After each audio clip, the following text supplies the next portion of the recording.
Bonsoir tout le monde. Bienvenue à Good notre evening, deuxième session. welcome to our second budget deliberation session. Traduction est maintenant, The translation should be up and running. so on avait pu aller à travers So we were able to get through like a lot of document over the first session last Tuesday. So we suggested a few adjustments, and that's what Mr. CEO will go through first, and then we'll start with we'll dive into the subject. Thank you, everyone. So very good first session last Tuesday. I know, like I took several pages of notes, and I know all the directors did the same. We consulted each other like over yesterday and today to see how we could include all those comments, like in the review or in the version we'll see this evening. I just change it slightly.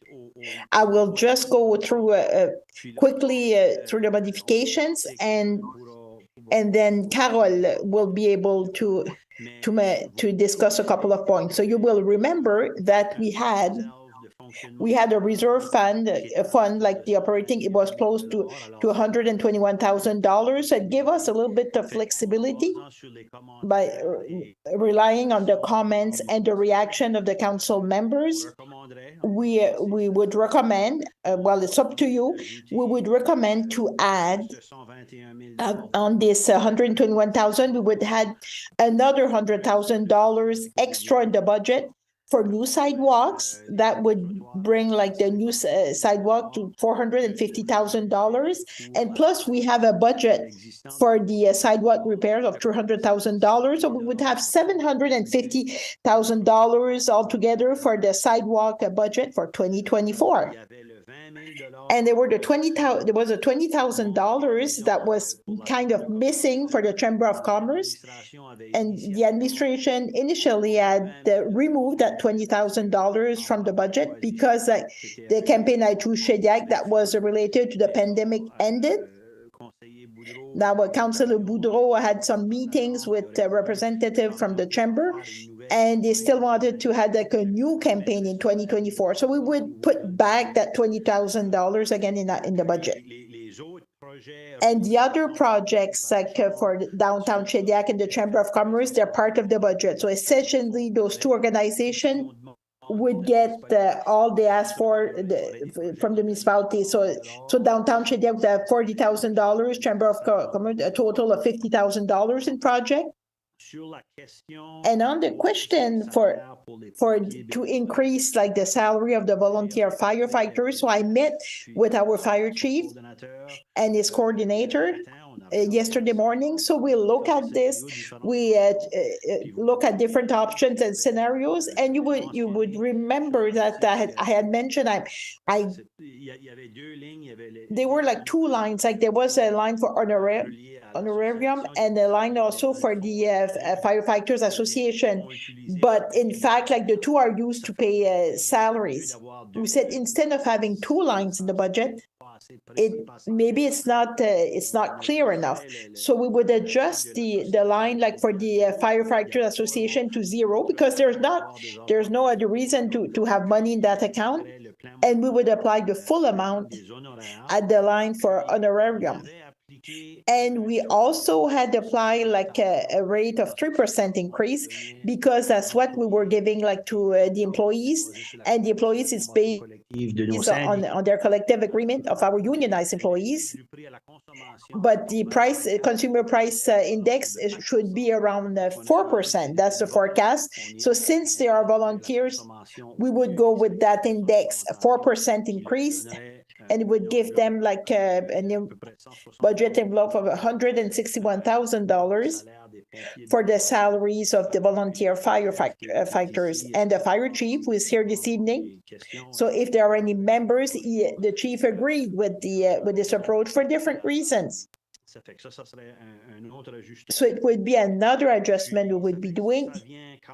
So it still eliminates like the reserve fund in the account for general operating fund, but you have to remember we would still have like the $200,000 in the reserve fund for the economic development as we wanted to do for a number of years. And we also have like the special projects of the council for an amount of $400,000. So there's still some flexibility for unforeseen circumstances that could happen over the year. Maybe just another specification. I had a question, I think it was Councillor Cormier, concerning like the grant for youth. And we got confused because we looked at the different columns in the budget. There's still two amounts for grants for youth. There is an amount for $6,000 that is associated with a policy, and I would say the policy should be reviewed because it's been a while. A policy where we give like a contribution of $100 for youth like attending activities outside the province, and there's still also an envelope for $15,000 associated with donations we would make for youth who were using like the arena. Once again, because of the changes of the structure for the local governance, and our territory is bigger. I know our community life director, she consulted like her colleague from Kapakadi, and we would be looking to get back to you. We do not have it right away, to come back with recommendations, or maybe use those these amounts of money differently, but the money is still in the budget. So there are two amounts in the budget. All the other comments or suggestions that were made by different council members, we're quite confident we can include them in the existing budget envelopes. And if it's not like in the existing budget envelopes, there's always like the reserve fund, like special projects, and we're quite confident like with all the other ideas, we can accommodate them as much as possible, because there were a lot of good ideas and suggestions. So it's the adjustment we made to the numbers. So I would just ask like to ask Carol like to show us like in the tables exactly where we made those adjustments so they can see the difference like in the numbers. And also, like Carol will talk, there were two other questions that we would like to address since we're talking about numbers. So we're talking about the non-residential taxation road would go from 1.5 to 1.7. So we had information. And we also said we would be sharing like the organigrams, how it looked like with the new position. So we have this. So maybe Carol just start to show like where the numbers were adjusted in the budget that was presented Tuesday night. Yeah, closer to the mic. So if we look at Sylvain, if you would like to go to expenses, and the first line that was touched like, with the changes, it was a police. We reduced like the amount for $272,000 in order to balance the budget. It's $272, and what was affected? No, $272, not $272,000. And we have the second line that was impacted, like the fire department. So the salary increase given $1,472, and the third line that was affected was the capital paid from general funds that we increased from $120,000 for sidewalks and $20,000 for the advertising campaign for downtown Shediac. So that's where the changes were. It only impacted like a 4 line, and the line for reserve is where we got like the $120,000 for other initiatives. So before we go to something else that's different, I have a couple of quick questions. Councillor Roland Cormier and Councillor Paul. Thank you, Mr. Mayor. So it's a question for the CAO, or maybe the finance director, the recreation director, the community life director. There's $15,000 that could be possibly like for grants for $100 for the arena. So are there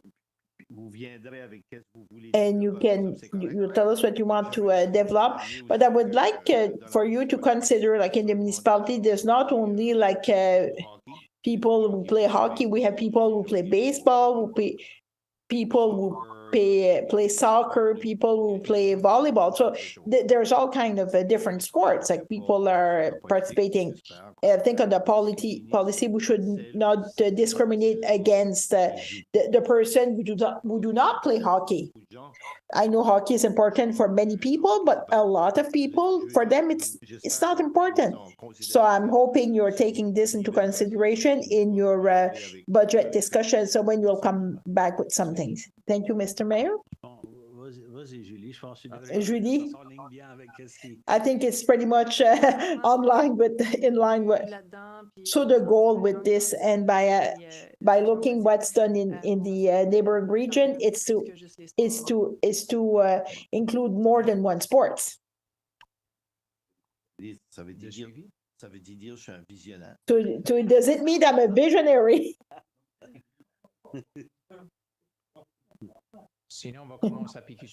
If not, we'll start to pick on you like Bob. Councilor.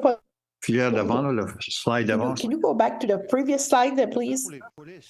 So for the police, so when I'm a little bit of concern for this one, 2.5% like increase. That's what the forecast. Where is it coming from? Is it an inside scoop from Fredericton or the J Division? No, we made an adjustment of 2.5%. So we did not get the numbers yet. So it's a number that is coming from the province, and we did not receive it yet. So what's the plan? Like if it's 4%, 5%. For RCMP, often we say like they have the control on this. So they join the union and pension plan and all. So our cushion will be smaller. We have a 400,000 like cushion that has not.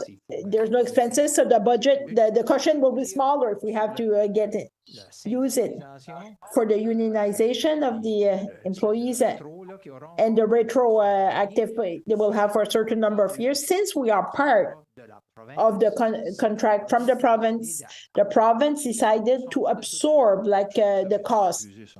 I thought it was denied. No, they accepted it. They were already taxing. They were increasing like the bill every year that what they should have, more than what they should have. So maybe it was not a lot of difference to absorb, but for those with direct contract like Moncton, it's another $5 million. When will you be informed? So we are at the province mercy, so they did not give us any date. I think it's the only number from the province that's missing. I think that's the only one. We got all the others because all the amounts we're getting from them, that's the other one. I know the budget also is throughout the year. So we should be more vigilant, like to have a buffer or a cushion.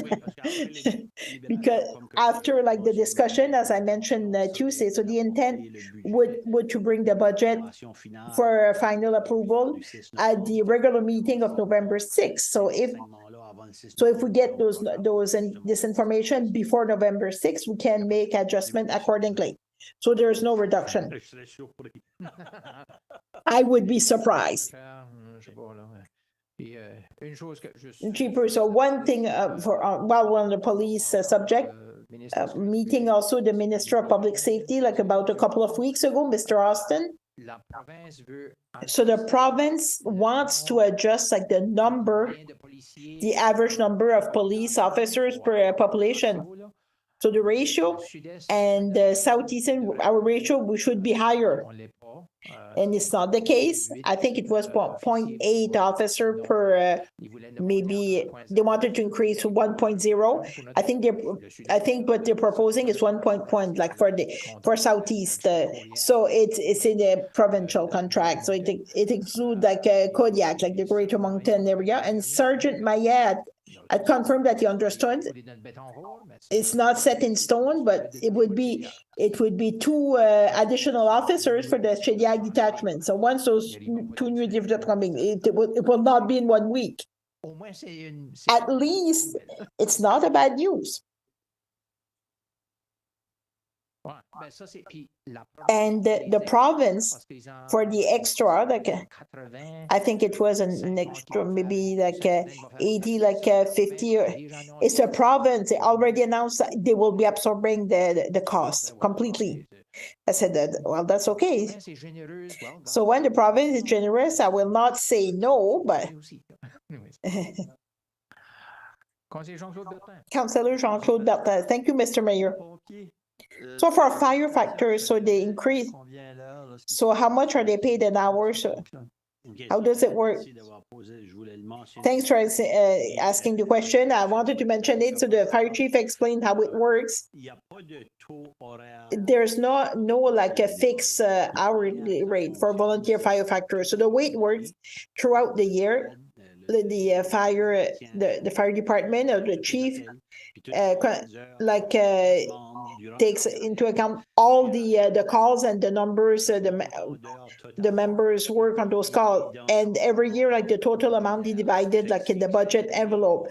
So if this year we have 2,500 hours altogether, it will be divided in the amount, and it will give like a certain hourly rate. Let's say like the next year is 3,500 hours, so the hours, so the hourly rate would be less. So it can vary from year to year because it's not fixed. So they take the total number of hours like the volunteers are putting into the fire department, and they divide it in their budget. So it's not a fixed hourly rate.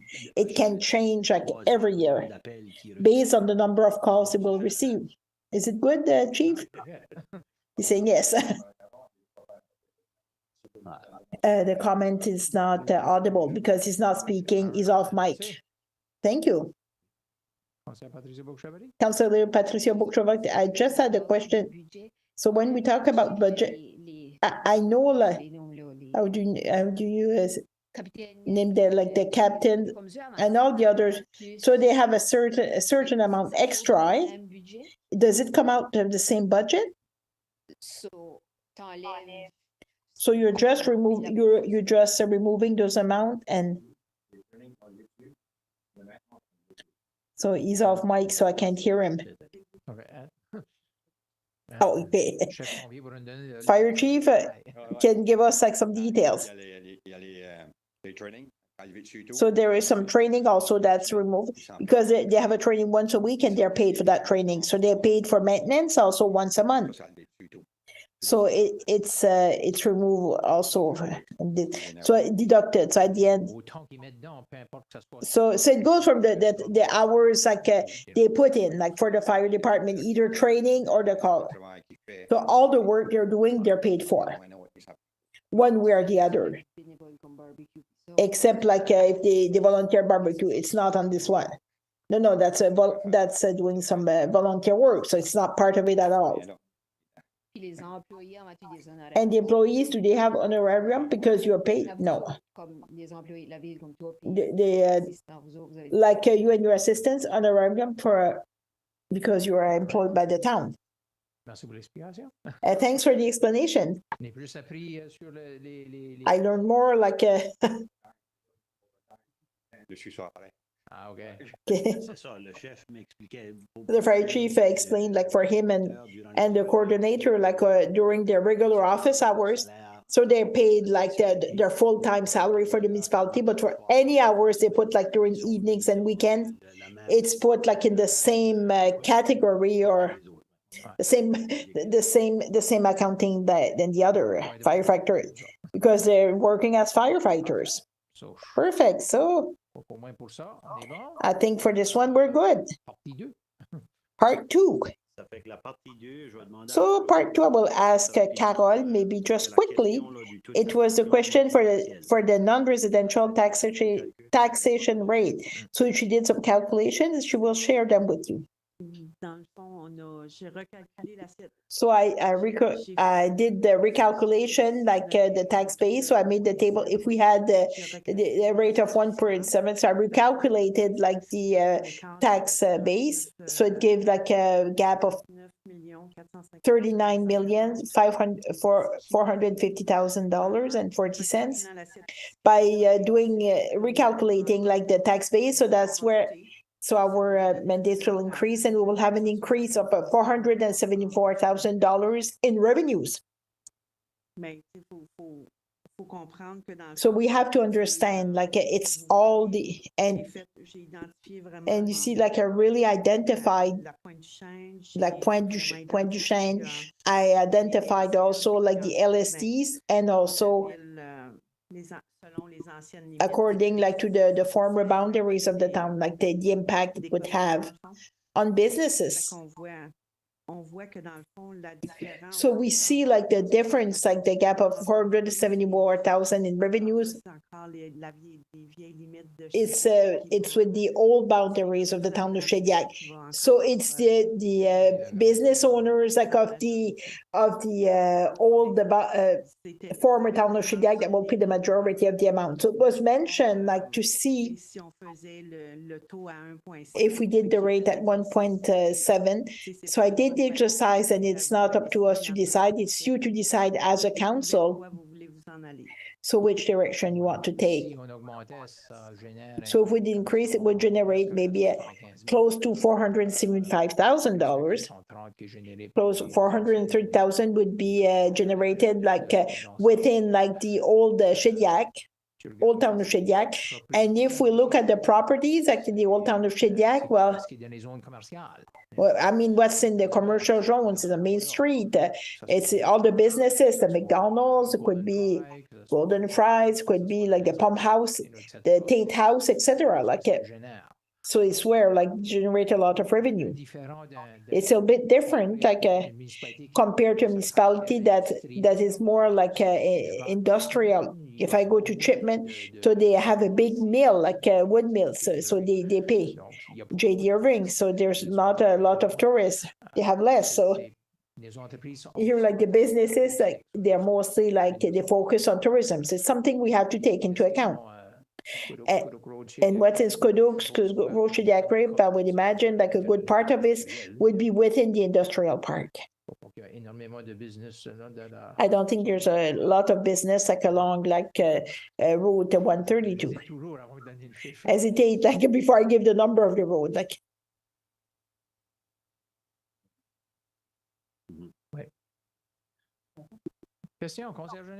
Question, Janice Cormier. Thank you.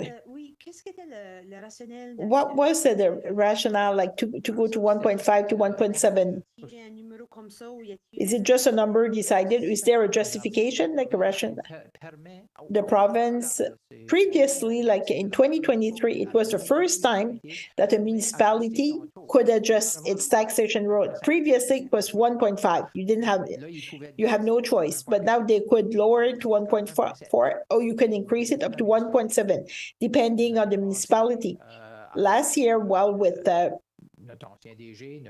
our former, like, CAO and a former finance facilitator, they made the budget for everyone.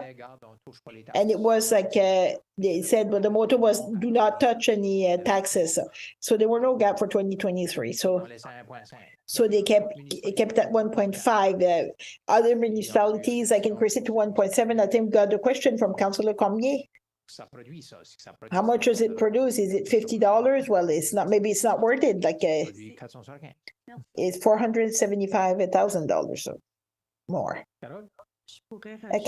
I could also add that. So we got a document, and because we have the rates, like, from all over New Brunswick, and I did some research, like, according. So I checked what the municipality, what they did with the same rates, like for LSTs, like Skoduk Road. So with the same rate, the municipality would stay at 1.5%. It did not increase. So they did not increase, like, the non-residential rate to 1.7. So I did the exercise with the 3 different rates, and all the other municipalities remained at 1.5. I just wanted to mention it too. So it was not a very popular option. Yeah, it's quite mixed. Okay, some municipalities they decided to do it for 2023 because it was the same year that the province was reducing their rate to allow the municipalities to increase theirs. But this year, it would have a greater impact because the business will notice it because they did not have the same credit like from the province that they got this year. Councillor Paul Boudreau, is there a difference between non-residential for government institution like the DSS, like the LJR School, Shediac Cape School, and the MFB School? Is it all the same rate? The Villa Providence, is it all the same? It's non-residential, so it's everything that's not residential. I think the only difference, and I always had a hard time like the federal buildings, they have what they payment in lieu of taxes. They do not call it taxes, it's something else. So I know it's like a calculation that is done like a part, like separate from what's for the federal building, but the rest, it's everything that's not residential is taxed at 1.5. When saying 1.5%, it's 1.5 times like the residential rate. So our residential rate, which is 1.4484, is 1.5 times. So that's what the 1.5 residential rate that is applied like for businesses or properties that are not residential. If it's a government agency, so they have the resources to pay like 1.7, like 1.5. Yeah. It's not the same category, so thank you. And you don't even have a difference like between like a heavy industry, like a processing plant, and a store or a convenience store. It's the same rate. It's kind of weird, but well, of course, the assessment is different, but during the year, like yeah, and of course, like the revenues of the business is different. So would it be possible to have some kind of maybe like a chart what an industrial park could include, like for taxation rate and what's happening also in the industrial park? I don't need to have it this year.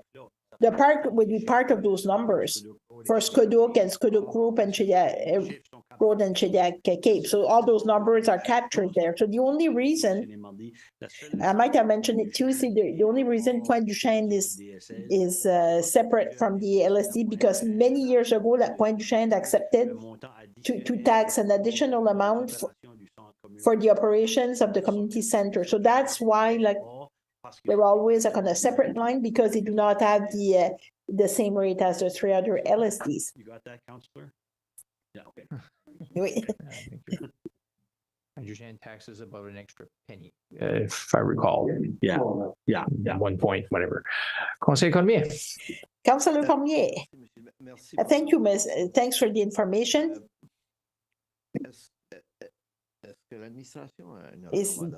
Does the administration have a recommendation? So we discuss it internally. Honestly, I think we would have a hard time to recommend to go in that direction for a couple of reasons. I think seeing the increases we had, like for the assessments, we're still in a good position financially. As the mayor mentioned, in the case of Shediac, it's a lot of small and medium-sized businesses that would be impacted. And Tuesday evening, we all made the argument together, like to put the $20,000 the budget to allow the Chamber of Commerce to do a campaign. But if we turn around and we tax them like $450,000 more or $475,000 more, it goes against our intent to help them with a campaign. Merci. La raison que j'avais demandé la question, je voulais juste que le conseil voie qu'est-ce que ça voulait vraiment dire, réellement dire. J'avais aucune... Moi, je suis d'accord mais c'est quand même quelque chose qu'on devrait tiendre en arrière de notre tête comme conseil. On a souvent beaucoup de demandes. On trouve l'argent quelque part. Des fois, on dit non à des développeurs, des développements. Ça veut dire qu'on ne va pas avoir ces taxes-là. C'est une opportunité. C'est ça que je veux dire. Mais peut-être quelque chose à considérer à l'avenir, puis peut-être même être capable de donner aux entreprises, regarde, l'an prochain, on regarde à l'augmenter à 1,6 par exemple, puis voici comment ça pourrait affecter. Au moins, c'est lui donner Je vais demander de même question comme Paul, puis je dis pas que quelqu'un nous a induit en erreur ici, mais j'aimerais que vous regarderiez de nouveau la question que Paul... I would like you to ask no, it's all right. I had to switch. I forgot to switch. No, I forgot to switch from French to English. We're good to go. Yep, we're in English. Yep. Yep. Okay. Okay. Okay. Took a break. Okay. So the question that Councillor Paul asked, an example, and in particular, the Villa Providence. If we look at the assessment for them and all taxation, Villa Providence is assessed more and pays less than it paid 3 years ago. So I'd like to get the explanation as to why that is the case. I don't need it this evening. The assessment increased, but the invoice went down. There's a reason for this. If we say everybody pays the same, Villa Providence should pay the same. I don't want to have a debate here. I just want you to check and come back to us with the information. It's more pointed information. If that's the case, something has changed in terms of at the provincial level. So we'll check with the province, come back to you on this. I was not aware. Parfait. Donc, on part, non, l'organigramme, oui. So a flow chart. So the flow chart, because you wanted to see, and we'll expand it to show you the big picture. We wanted to show you where vacant positions are and new positions are. So as explained on Tuesday, there are 3 vacant positions. Those are the yellow ones. Those blue are the 5 new positions we want to create within the 24 budget. And the green ones are to identify those who are unionized. So union versus non-union. So Sylvain, we see it a bit better there. It's spread in 2. The interpreters don't have that flow chart. As I've said, over for the 3 vacant positions, we have assistant clerk, communications officer, vacant there, and superintendent for recreational installation facilities. Those are approved. The monies are in the budget. We expect to open them when we can take a break after catch our breath after the budget. On the 5 new positions, we've asked in our submission for 2024, 3 come back for community life, a second development officer. Historically, for several years, we only had 1 on community development. We think it would take 2. We also have logistical officer. Those 2 positions we wanted because we needed help. We hired the people by contract, but only by contract, knowing that the positions had not been created officially, and it would depend on the decisions of the council in the long term. We would also propose to have somebody as a full-time receptionist at the multifunctional center to better serve the population and the users. So if we look at the next one, in the municipal operations, we would add another response. For those who went there Tuesday, I think we explained it then, but over the last 20 years, Shediac increased considerably, and over the last 3 years, there's just 1 worker on the team. So we suggest adding another member of the team. and also adding a second mechanic. Right now, all our machinery, we have just one mechanic, and he does inspections, repairs, he does everything, very busy, and a lot of overtime. So we think that we at the point where we need a second mechanic to help with municipal operations. So that covers the 5 positions that are vacant. So you see 8 positions. It's a question of come back for discussion. More offices. In addition to those 8, we have 2 presently that would like to work from their office, but they have to work outside. Even 3 that don't have their own offices. We can't hold them here now, but so you wanted to see the flow chart. If you have any questions. So, Councillor Cormier, when we look under the foreman, to add another worker, could we look at an assistant or somebody a higher position?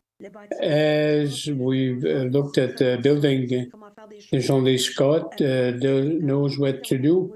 Perhaps an attendant, could we have, in my flow chart, I should have been more specific. They would have asked other boxes in the team of attendants. There's an assistant foreman, like a second in command if the foreman's not there. More specifically, on your question for the water system, it's more a question of certification. All the attendants, we encourage them to get certification when they're interested and when they can. And we're discussing the possibility of trying to create an incentive to encourage more of our workers to get those types of certification, which would give us more capacity. If anything ever happens to one of our senior people with more experience, at least we would have backup. So we're looking at the possibility of setting up something. We would need discussions with the union, but I think they would be open to this since we're recommending to add more. So remuneration would be according. Yes, Councillor Boudreau.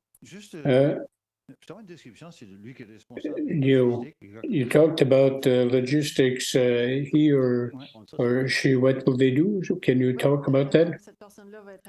That person would be responsible for managing all facilities, like reservations, contracts, make sure policies are followed, do inspections, follow up with inspections, training the relevant people. And when we talk about their facilities, we have to include the sport surface, then the Parc Pascal Poirier Park as well, get more requests. And to those, we can add many, there's a lot of human resources as well, requirements.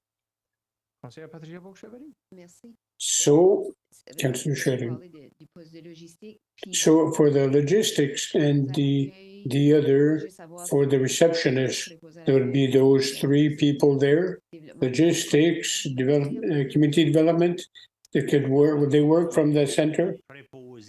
There are attendants or workers that work there as well. That's why we have employees, part of the admin here and unionized. So there's still some union people to assign to the center as it is now. Then the logistics officer and receptionist would work physically from the center. So with the 1-star under Chamber of Commerce paid by the city, if one by this city is an employee of the city, no, they're on our payroll, but we are reimbursed for that. Sure, doesn't work for economic development either. more than public work. No, it's not an expense to the city. At the center, there will be the logistics officer will be there. And receptionist, the title is there to say that it also be an assistant to logistics as well.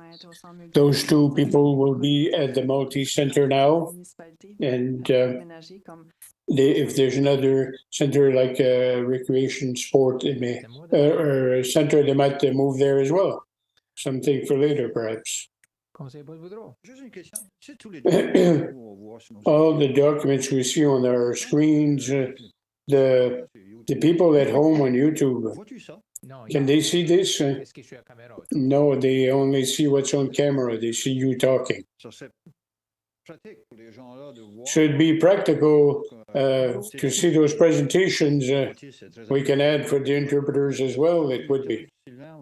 So is there a way, Sylvain, that we can look at city communications officer? It could be one of the tasks. In terms of the rooms equipment, we'd have to make it adapted to show what's on the screen, to put it on YouTube as well. Again, we'll add that this would be very useful for interpreters as well. So yes, it'd be great for everybody to see what we see. It's possible from my little control center to change from camera to what's there, but I can't put both at the same time. So either you see the flow chart and somebody was talking. So the idea was that people want to see, if they were like in the room, they want to see people in the council discussing, who express their opinions. So, but it's possible to do it, but only one screen altogether. So great. So therefore, after the flow chart,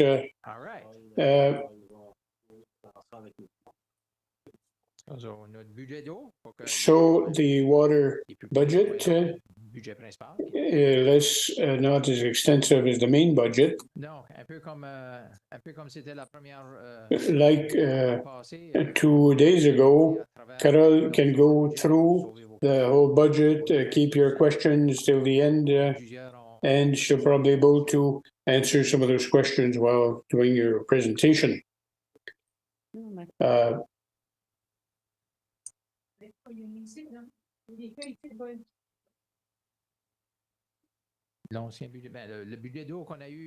The water budget Tuesday night is the same.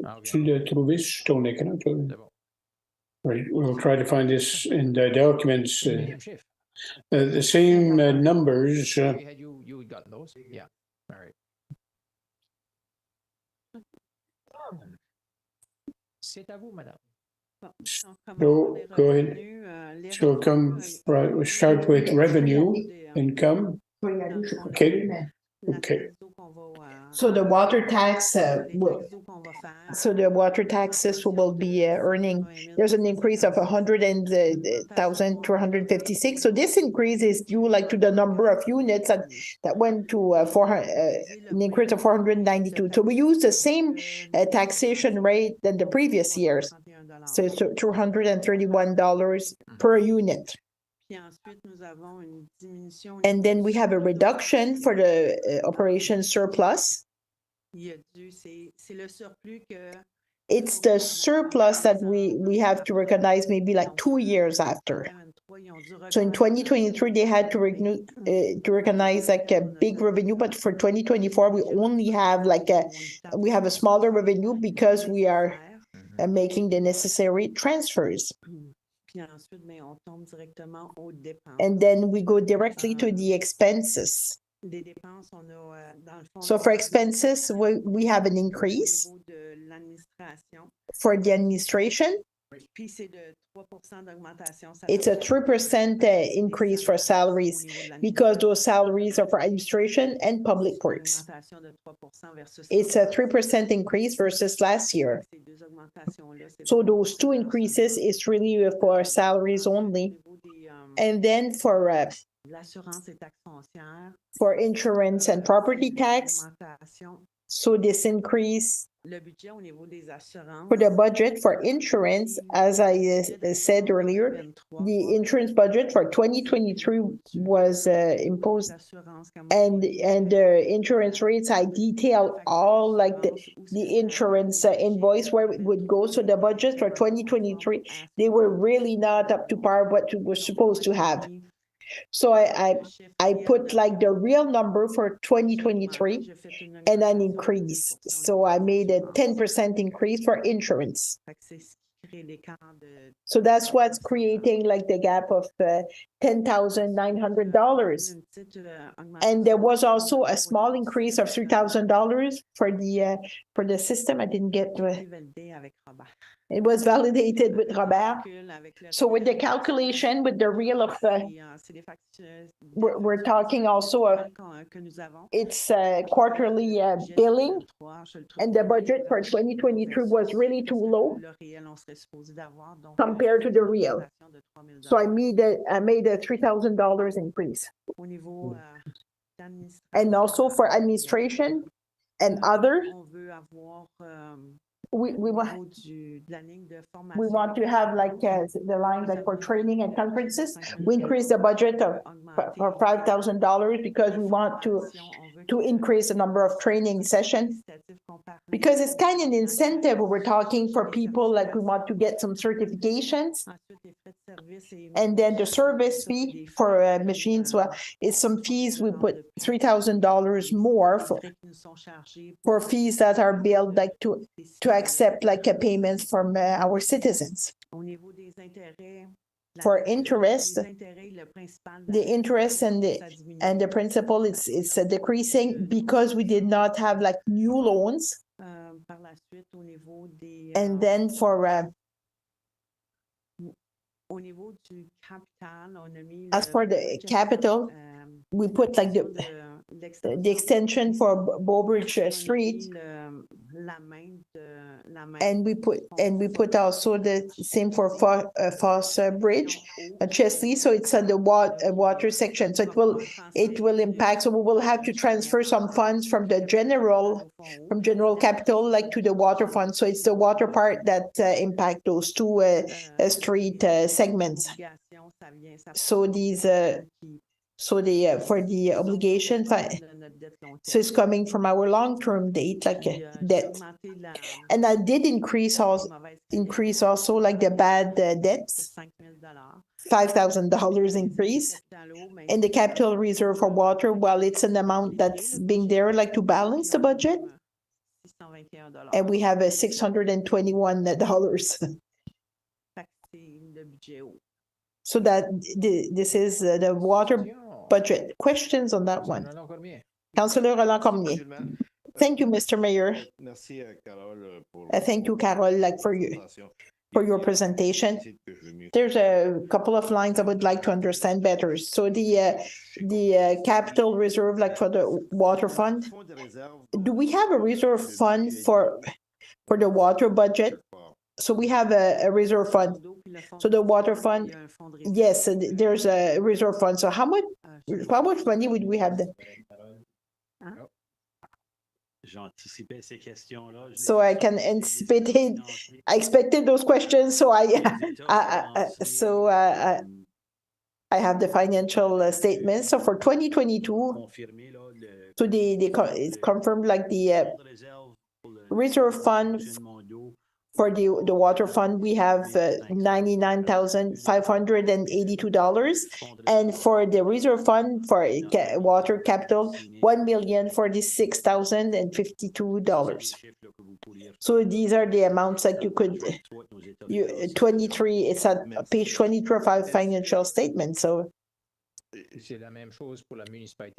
the same for municipality. So they have a reserve fund for the operating and then for the capital. So I could give you those numbers if you want them. No, he said he's okay. Like I will stick to water question. So we were informed a couple of months ago at a meeting, like there was a policy like on water, And sometimes like some people do not pay their bill for many reasons. So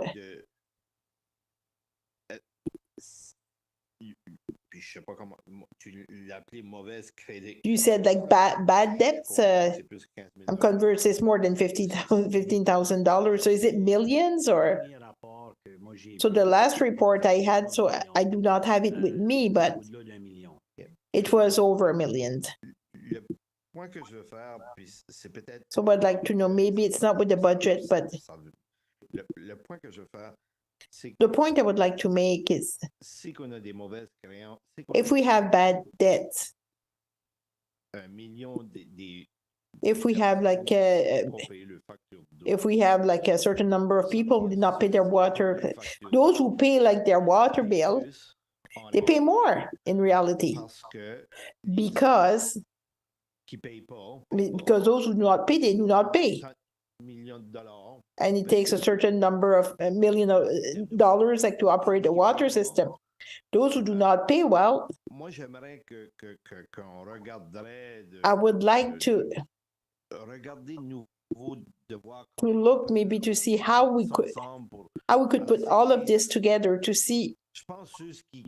Qui nous doit de l'argent avec des factures d'eau. Those who owe us money, like with the water bills, well, they should pay it. If not, there's legal ways to pay, because those who pay because it's a message, you do not have to pay your water bills. Well, we'll have more than 1 million, 2 million, maybe 3 million over time. So I think we should look into this. Like, it's a point I want to make. I will continue with the question Councillor Cormier asked. I will go to water budget. I said it's not his fault if the community team does not talk to each other. So during our stay with the people, when we visited like the water installation, I learned a lot of things because I did not know anything about it. Just a quick tour, I learned a lot. What I learned, the town of Shediac is responsible. I was responsible to ensure that the water has to be a good quality. And we need a person who is trained and certified to ensure that our equipment are in good shape and that the water tests are done on a regular basis, and said how many times a week was testing it. One thing that surprised me, it was that if this guy gets hit by a bus tomorrow morning, I'm hoping it's not going to happen. We do not have a second qualified individual in our municipality to do this. I know we can probably you will see, Bob, we can get a consultant and can do it for us, and the cost will be high.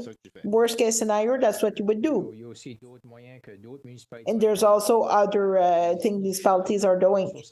So they share resources with other municipalities, but I would like we be more proactive with our employees, and because we certainly have employees that are competent. So I'm hoping we can find a way to get another qualified individual within our employees.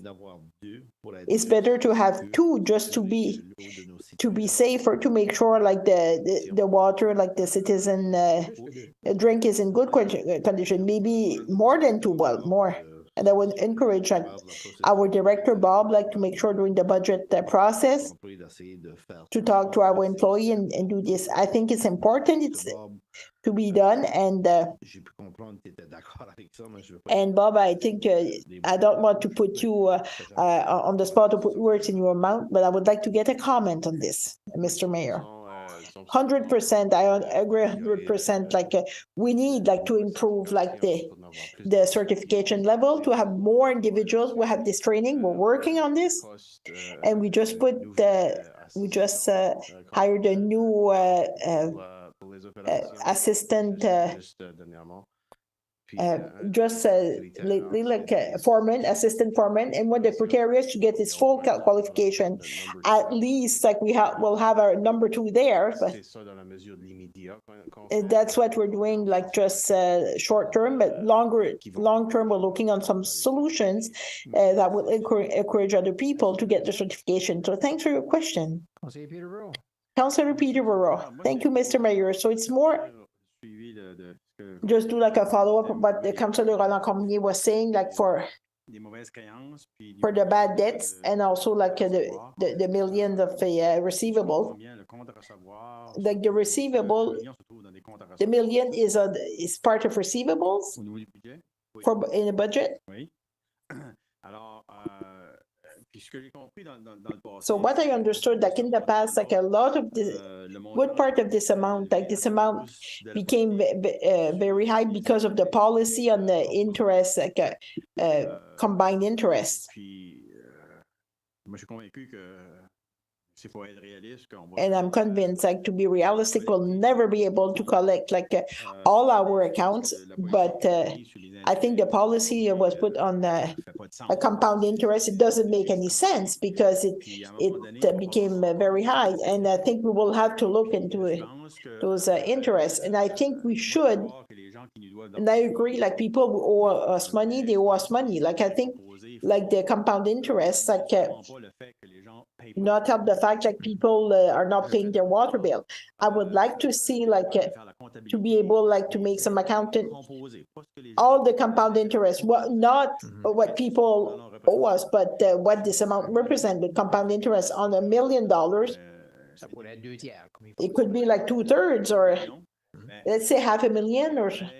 I think we should take this amount and add an amount in bad debt every year so we can erase this amount, because I don't know, like, what is the policy at the provincial level, but I presume, like, one day, like, our auditor will force just to write off this debt. But I think we should do it as soon as possible by increasing. I know, like, you increase $5,000, but you should try to increase it, like, to the maximum at least every year, and try to erase this amount and change this policy that with the compound interest, because I'm kind of concerned, like, one day the auditor of the province will force us to take this amount and move it directly, and then our taxpayers will be forced to raise our taxation rate. So I would like to see.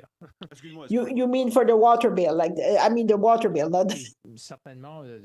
And certainly, like, I understand your point, but out of memory, like, before our former finance director left, I'm convinced, like, we had made a resolution, at least for an amount in particular, or to erase, like, the interest, like, really put it like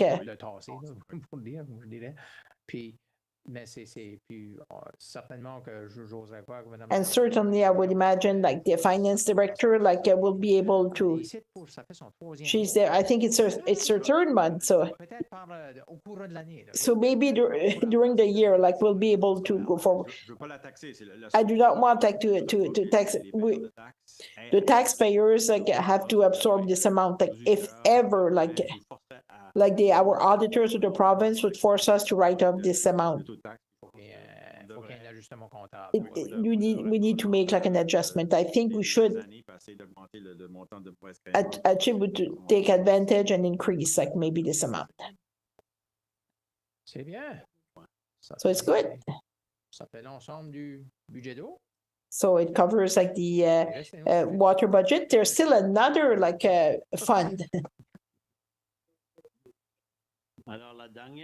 So the last part that is left, Councillor Paul, on the water.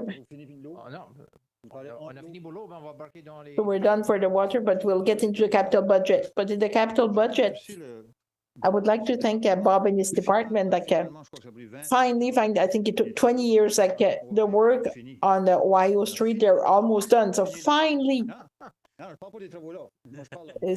I'm talking like it's finally done. Like I think it started like in 1995, and now we're almost done. And we did from Shediac to Pointe du Chêne. So with the work, and Parley, they did their work like and we can say like the loop is done. Thank you, and to improve our trails. But so congratulations to the council members. It's really good, and it's a great network. Juste voulais annoncer ça avant d'aller au Capitole, là, mais It's good to announce that before Capitol was so capital project that was carried out. That last stretch on Ohio, the third submission, it wasn't worth it initially. So thank you for that. So if we look at the last part of the puzzle, capital projects, we have identified based on priority projects discussed around the council in the last year. As part of the 5-year plan, we tried to capture all projects, capital projects. Looks like the screen is frozen on our end. So what the administration would like would be to have an idea of the council, which of those projects would they want to see go ahead in 24. And after this, there'll be work to be done to go and prepare submissions to the loan commission for municipalities. And that's where we'll see, obviously, the impacts on the rate, the ratio of indebtedness. But based on the preliminary discussions that Carol and I have had with Mathieu Voyer, one of the responsible at the loan commission, and I think our auditors had told us this spring, the city of Shediac, is in good financial position, as we would see. And again, our kidneys are strong, our back is strong, so we're able to do projects. And I think with the whole project development that's coming, population increase, we should invest, have important investment for infrastructure and equipment to continue to offer the best possible services to our citizens. So Carol will go quickly over the capital projects. And we have the majority, I think, is municipal operations director that's going to give us details, and the fire chief is here as well. So at the end of the discussion, if we have an idea of which project you want absolutely to go ahead with in 2024, when we come back to the 6th November for resolutions on the budget, we can also have resolutions to go to the Loans Commission and start that process, because that could take time. So we would be ready to present all of this at the meeting on the 6th. I don't know, Bob?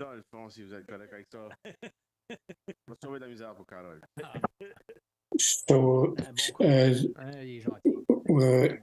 save Carol for some work. So general capital projects, the project that I'm going to list are somewhat familiar. Some have already been discussed. And so the first one is rebuilding the main street from Foch to the intersection with Chesley or Chelsea. We have some money coming from the province that need to be spent in 2024. That's the criteria if we want to take advantage of this. So that work would have to be done. The value from the capital fund would be $4 0.6 million and some, less the value of the money by the province, which is slightly above 1 million. So it'll be 3.56 something for us. Next one project. So extension of Blue Bridge for 2024. We want a Blue Bridge to Bellevue Heights and rebuild Bellevue Heights up to Maine. And that's the value for that one is about 5.1 million. The next one, the two culverts under the CN rail bed on the trail. So Daniel had done the presentation one evening to replace. Again, we got estimates done by, and that's slightly above 1 million to do this project. $500,000 each. Yeah, essentially that's about it. They're about the same size and also in bad shape, both of them. The next one is increasing the firefighters' barracks. And one clarification on this one, the number is around 9 million, but it wouldn't all be spent in 24. It'd be a split with 2025. If we were on the schedule discussed the other night to get complete the design, start construction, and it might be 40-60 between 24 and 25. I don't have that level of detail. It might be 50-50. We know that it'll take more than 2024. It might go even later in 2025. On that aspect, Bob, is the same process to go to the Loans Commission. So we go to the Commission for the full project, which is 9 million. In our proposal, we include we know they know that it's a 2-year project. First of all, the province gives us the permission to go and get funding, temporary funding. When it's approved, when the letter they gives us, it's a decree. With that decree, we can go and get temporary funding for the duration of the projects. If it takes 2 years, we have temporary funding for the duration. Once the project is done 100%, then we go back to the province, and then it's the funding is a different entity. We can convert the temporary funding to a long-term loan. So some might be funded on 5, 10, 15 years. There are different categories at the Commission, and those are the details we can come back to you with on the 6th.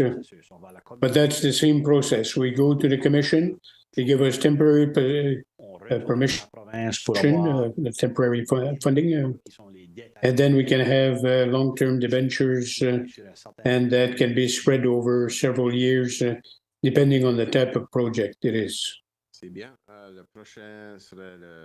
The next one would be the fire truck with the ladder. The estimate we have is about $2.2 million, and that's with the recent discussion with the fire chief. Next one, this one is somewhat new on the radar. The Peuplier Road, if you remember, is in the old limits of the town. It's in the area of Scodook, Redbridge Road. There's a subdivision, and it's called Peuplier. Some parts are really in bad shape. There are problems with the base of the road. So right now we're in the process of doing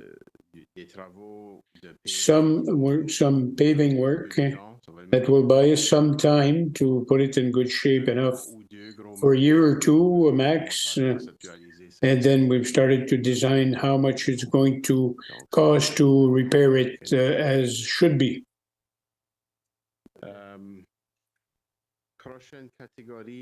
Next category would be equipment for public works. Based on a 5-year plan, which is the guide. One of our two trackless units, they do cleaning snow removal on sidewalks. So we include accessories, salt spreader, a new blade for the front, and all of that.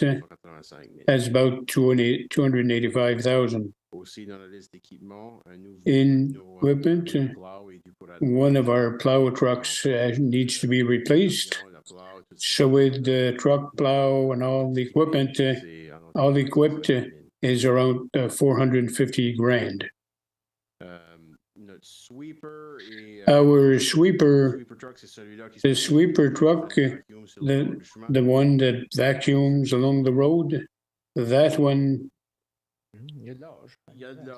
it's getting aged. The 5-year event says it's time to replace it, but there was a point this year we thought we might keep it a little longer, but we started to give us more problems, so it'd be better to stick with the plan and replace it, and that one's $400,000.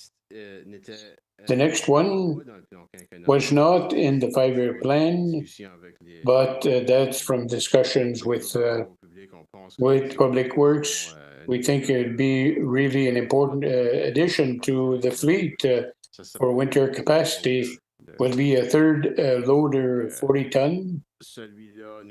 So that one would really take full advantage of the new plow that we've added. So we'd have 3 loaders, 2 with a wing and plow, and one that can do the smaller subdivisions and small roads efficiently.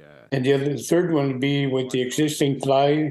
It's more square, like for big parking lots. Right now, the ability to switch from one loader to the other, but it takes time during a storm. So that would be a big advantage to have this new guy. So this new equipment would improve the service we have. Yes.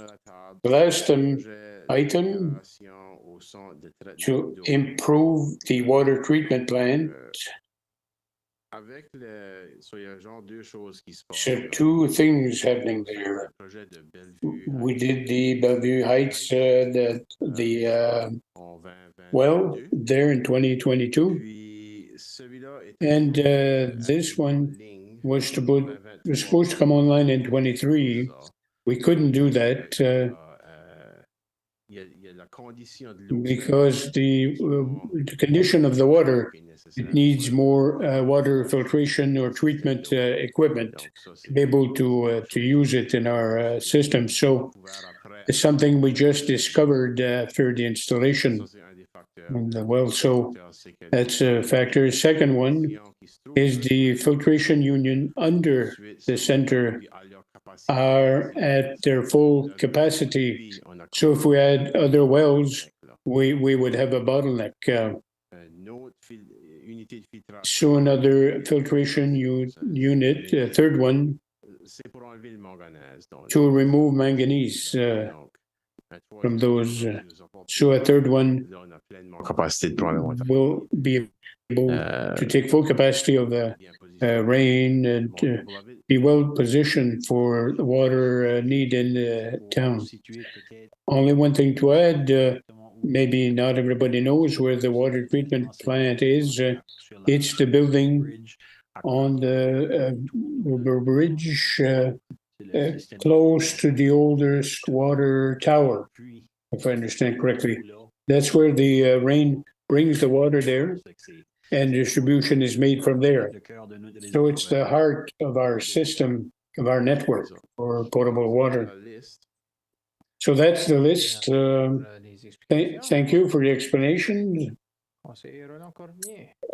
Councillor Cormier. Merci, Monsieur le maire. Thank you, Mr. Mayor. The capital improving the treatment center. If we go ahead with this,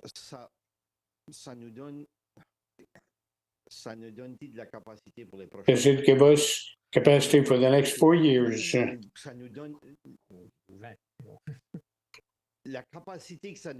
The capacity that it gives us for 3,000 more houses in Shediac, there must be a ratio. I can give you a ratio. So 2 units of 400 gallons per minute, so a capacity of 800 per minute. The new unit we would add would be 800 or 1,000. So it would be more than double. So you're saying we're good for quite a while yet? Yes, that was the aim of the question. So the ladder truck, 2.2 million. If is that a real number or approximate?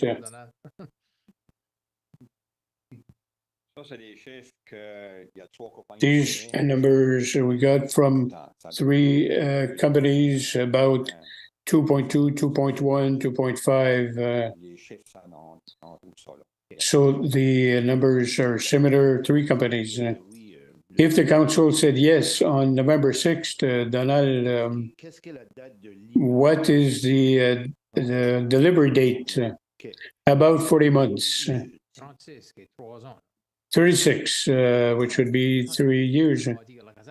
We'll be able to finish to build the barracks. And a technicality question here for the Loans Commission, that 2.2 million, you have to be ahead of time, or if I think it's paid after it's delivered. So the expense for the ladder truck be 2026, 2027 approximately. So it would impact us later on. So thank you.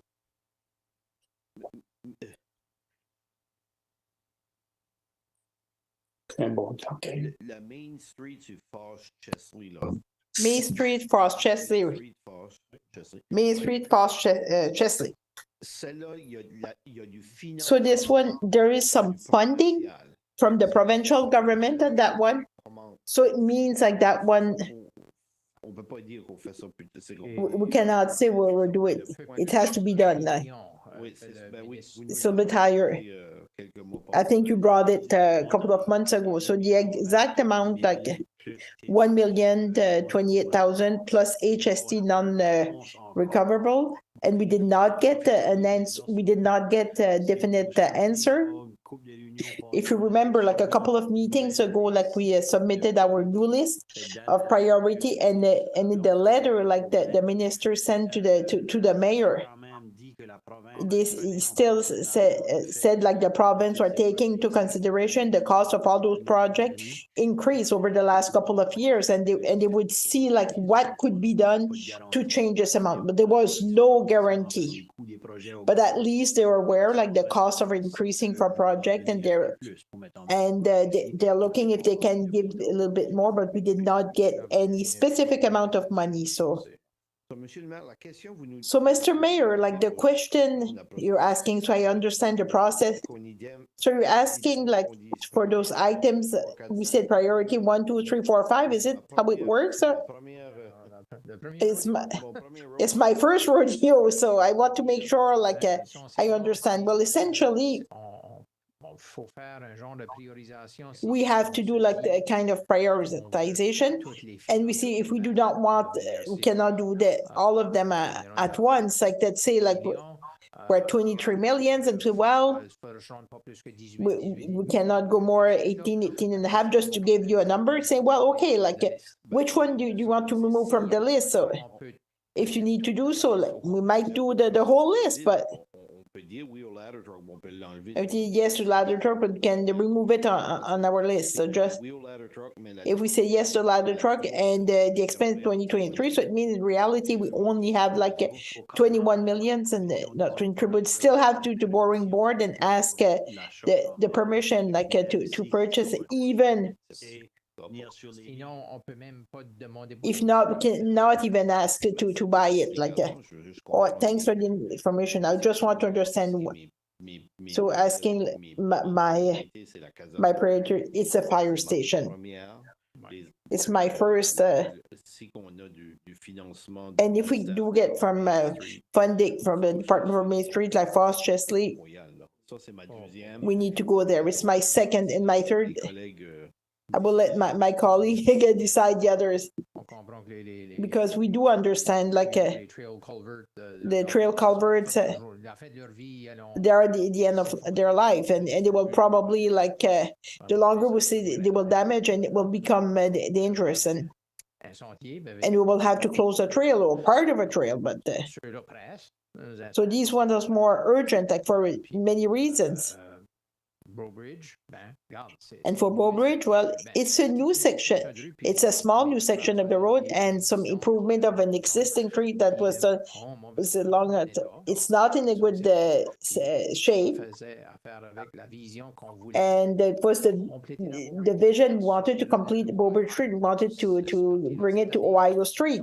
So this part this year and the rest for 2025. So imagine like Bob is working on a design like for the other part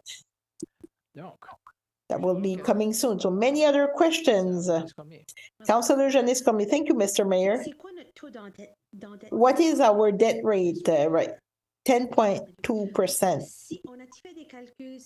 Did we do some calculation if we went to borrowing board like for the 24 million for all the projects? So what our debt rate would be, ratio would be the next step like for the November 6th meeting. So we would have more details because there's still there's a lot of work involved with this list, but according to the discussion, it seems to be more a preliminary discussion with the person responsible from the commission, and they said like, and they were also talking about our future project for the rec center. Want to see like other major projects, and Shediac would have the financial capacity.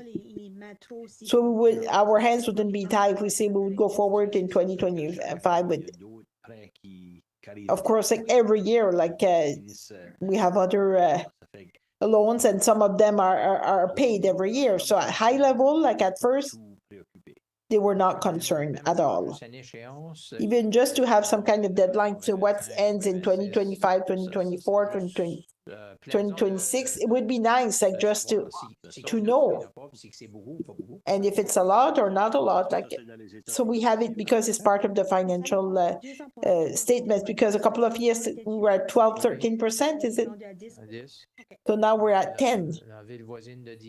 And the city of Dieppe, so they're saying like, they're at 9%. So they think like 9 is percent rate. We're not too far like behind. So and their budget is bigger because we're talking the last budget is like 20% was like the limit like to watch for. But so it was also part of the discussion we had with the commission.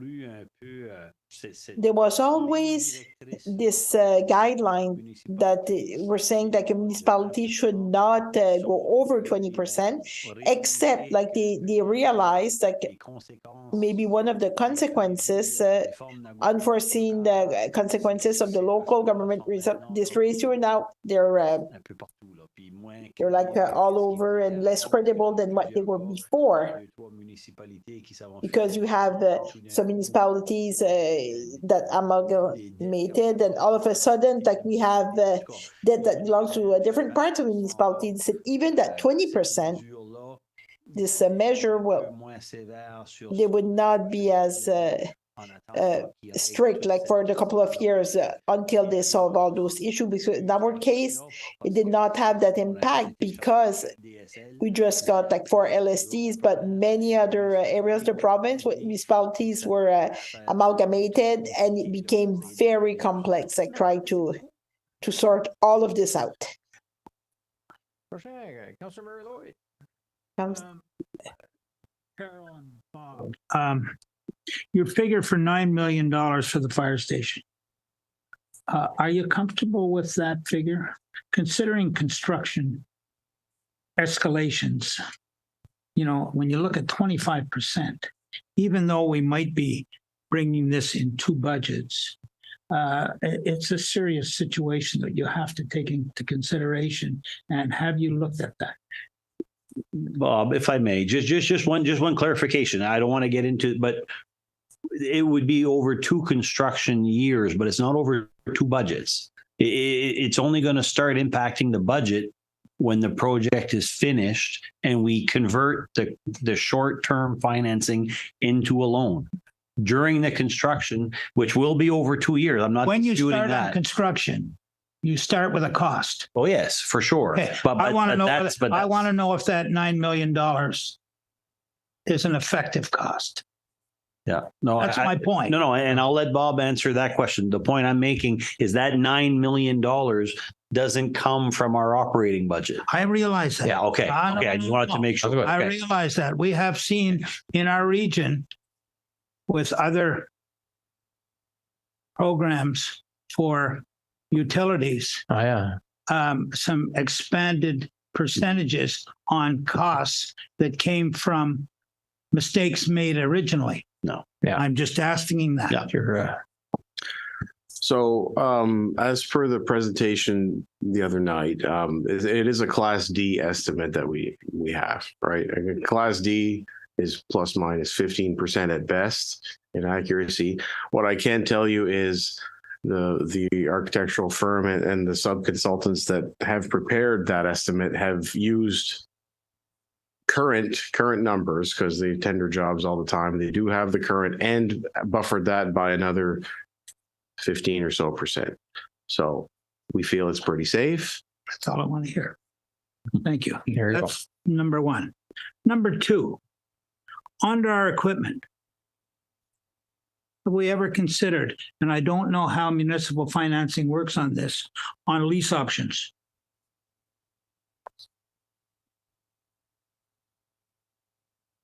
Good question. Well, you know, you talked about the lending board at 10 points, and I respect the lending board at 10 points, but there are aggressive leasing options out there that include maintenance and other factors. And my only point is, I don't know this, but can we investigate it, please? That's my point. Thank you. We can look into that. Yeah, we have not, though, to this point recently anyway. Sounds good. I know the fire truck you can't lease. I tell you what, I went when we were at the convention last year, the municipal convention in Toronto, and I spoke to some manufacturers there, and I asked point blank, you know, are you open to leasing? And the guy wouldn't talk to me. Oh, okay. East Coast. Thank you. Thank you, Councillor Lloyd.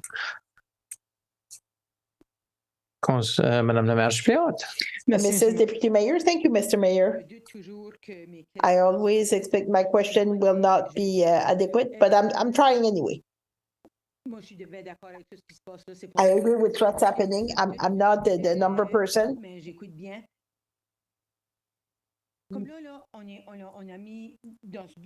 So we put in this budget, so we're talking about Bow Bridge up to Bellevue and for the road, no problem with that, but we went also, we had a little bit of a problem this year. On the street, we wanted to build the new sidewalks and we had the easement problems.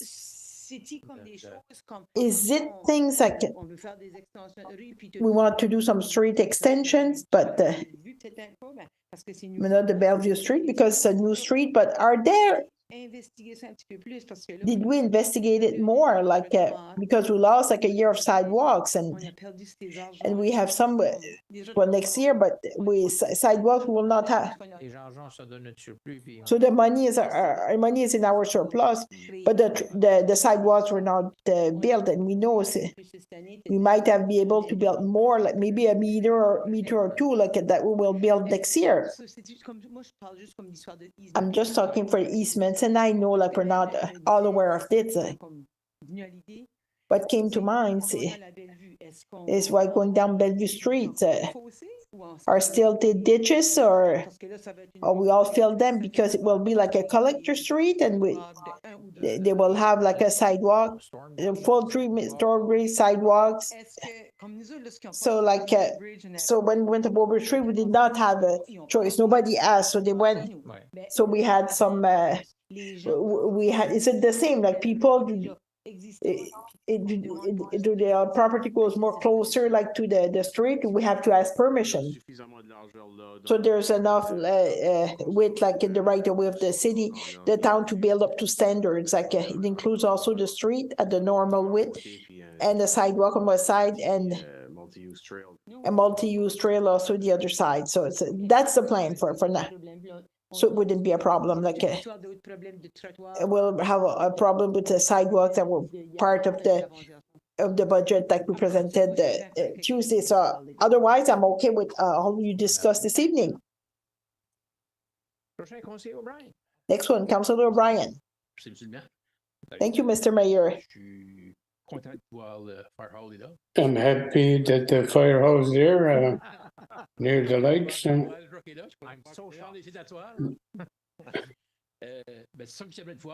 What I would like to see on this and is the 5-year plan. We had $500 for a shelter for tennis, and it's kind of getting old. The old director had done the research on this, and it was too much to put repairs on it, too old. So the tennis committee have plans for a new shelter. So it's a question of water and so on and so forth, and have toilets and so on. So my question, is there space to set up a small building for the tennis club? Perhaps I could ask Julie to address this. She was discussing with the club, so she might know more. Yeah, the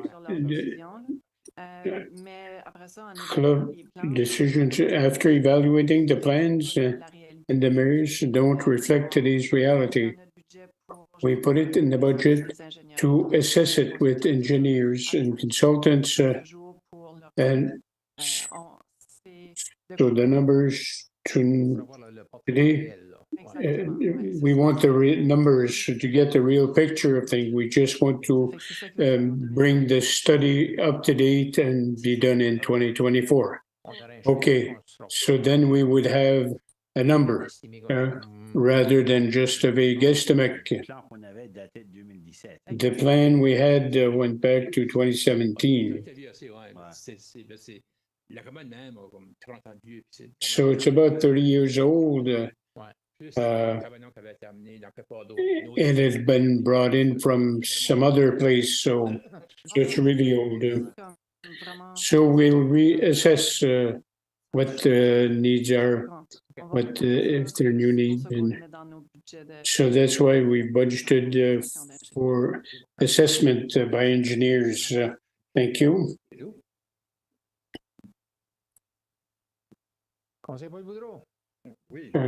Boudreau, thank you. So, can you elaborate again on the Papier Street? Is it a public, municipal, provincial? That's new to me. It's municipal street. You have to go towards Squidok to find it. So it just makes the cut to be within the zone. a small subdivision in the country. So he's going to show it on the screen with Google. It's a territory that was incorporated in Shediac before the reform. So if we got the part of the LSD, I don't remember which year, it was before reform, and that's why the responsibility for the street is ours. Contrary to the other streets we got as part of the reform that provincial government maintains responsibility, this one is a separate category. Thank you.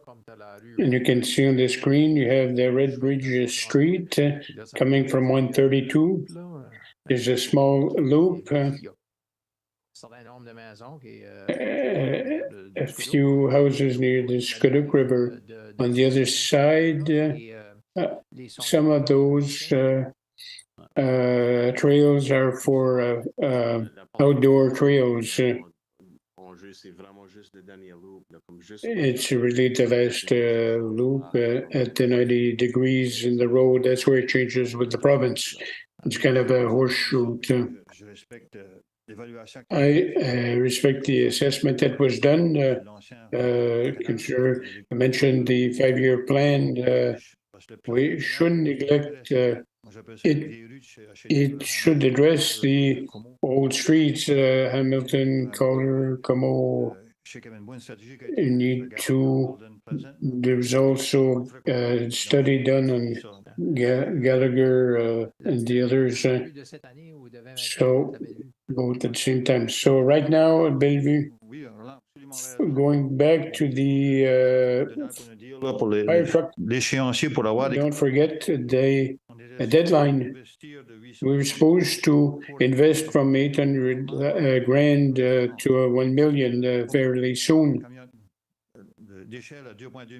So there's a garbage truck of about 1 million.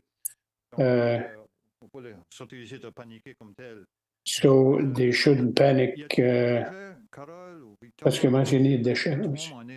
Is there something else that comes up? 2 or 3 speaking together. So we did the water tower, we've done Gallagher. I have the list. I don't really have the numbers of the debentures. We would have to dig more. I think, I know we have things loan that's due this year. It's not a big amount, 100 grand that was remaining. In 2027, we have a loan of 530 grand. And then 2031, 3031, the majority would be over a period of 2029 up to 2036. So in terms of public works equipment, these are all purchases. Have you made calculations to sell what we have, or do we keep what's on the list there? I'm sure we could get some good price. Have you done the equation on those purchases? Or it's a good point. It's not included there, the sales. There'll be a trackless sold, a sweeper truck sold. The return of about a quarter at best. 20-25% per lucky. We send them for auction. So what the loader could be in one. So the numbers are for what we will borrow. It's not like when you get a new car and you put in the trading value. I understand, but it could be some money we could put elsewhere if we rent. So it'd be some revenue for the municipality. The extension of Bridge, Non. not just Ohio, it goes to me. It's the extension. It's not long, about 100 meters, whatever, before we get to Bellevue and bring it to Maine. And the phase in 2025 from Bellevue to Ohio. Maybe I can add to this. Donc, c'est quand même assez de travail. It's still like a lot of work like to do in this area. There is like a traffic circle. A roundabout, call it, okay. For Bridge, isn't it the developer that's supposed to invest the funds like to build those streets? Since it's a municipal street? The Bridge, isn't it the developer that would be paying for? Essentially, in this case, because there's no developer looking into this, it's already designed as a future street.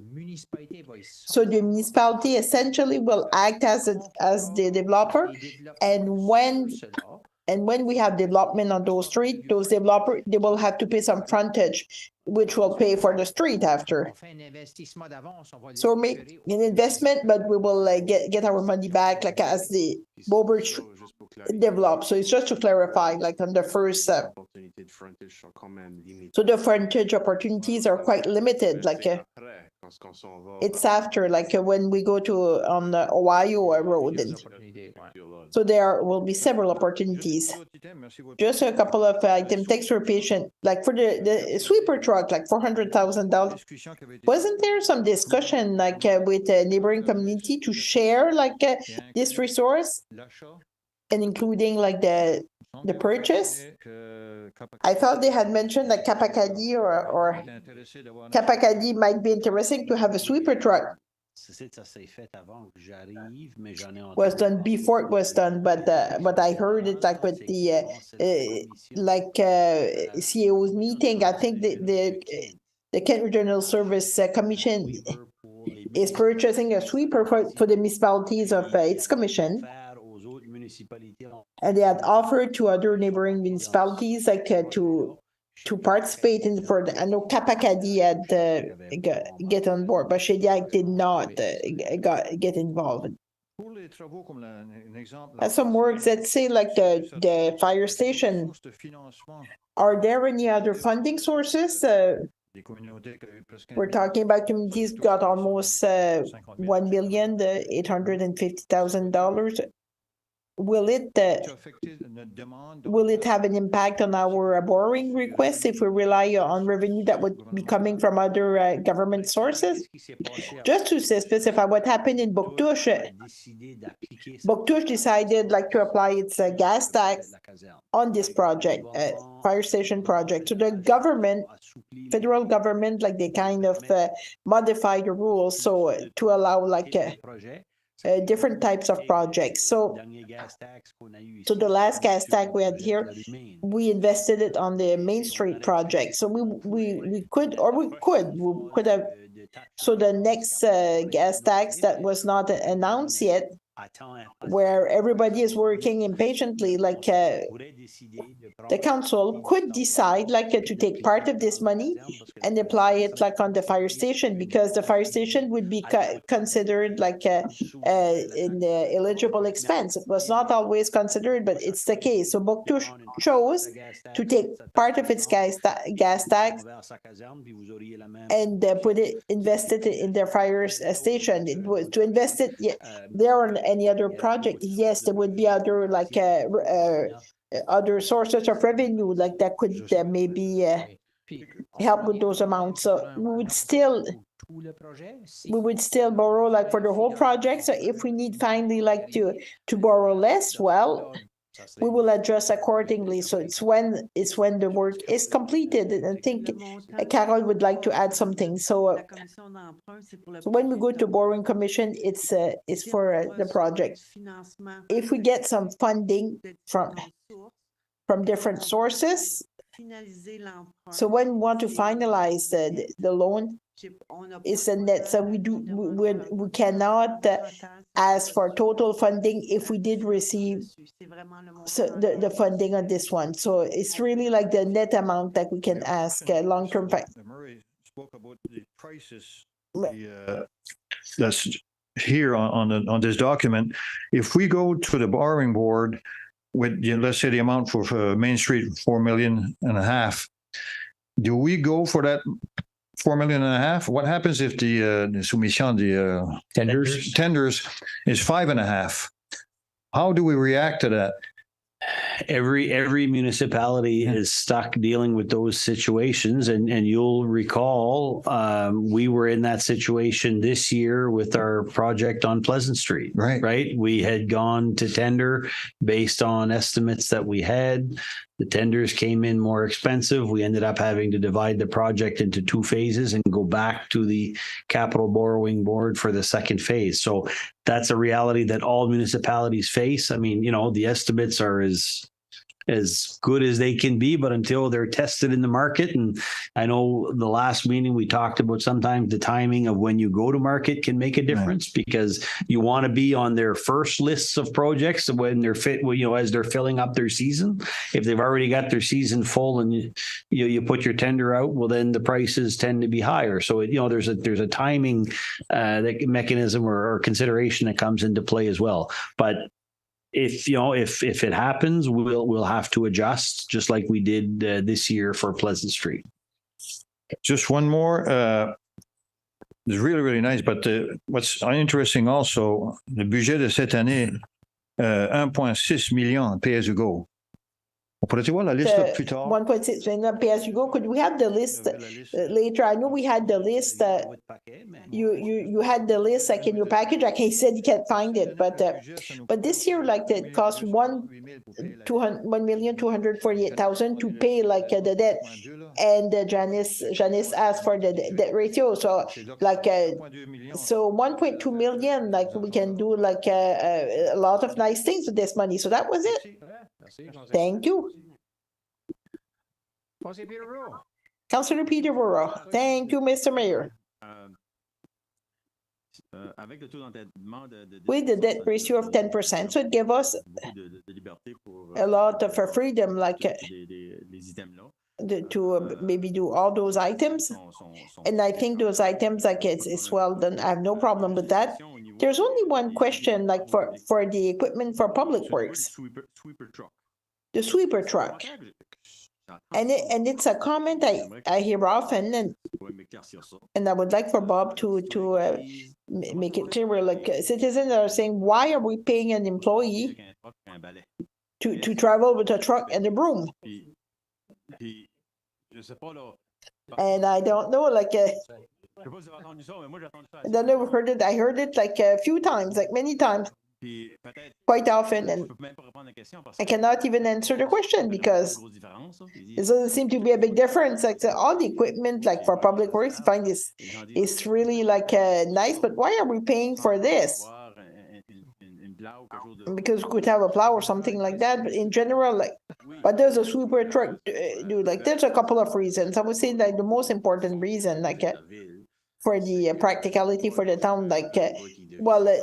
Like after a while, like the street becomes dirty, so there's sediments, and it's and when we have major rainfall, the same sediments goes away and goes directly like to the storm infrastructure, so it kind of clogs like all the pipes. So it's a matter of maintenance.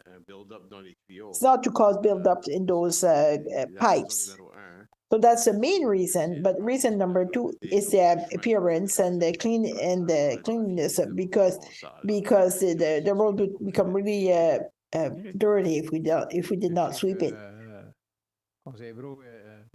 No, Councillor Baroque, I think it was he's a biker and he's doing it a lot. And when he goes on Main Street, and when there's some glass, even if it's small pieces, like a bottle of pop that broke, and he said that whenever he has a flat, I expect, because he bikes for kilometers and kilometers, and say, well, I know, like I will have some flat, but when it's 4 like flats in a week, like that's when I get a call.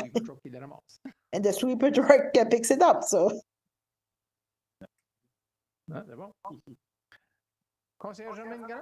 Councillor Germaine Gallant, every year, like I didn't know, but you explained, and thank you, because I was not aware, like what, I think, so what are they doing? So no, thank you. So after, once you retire, you can drive it.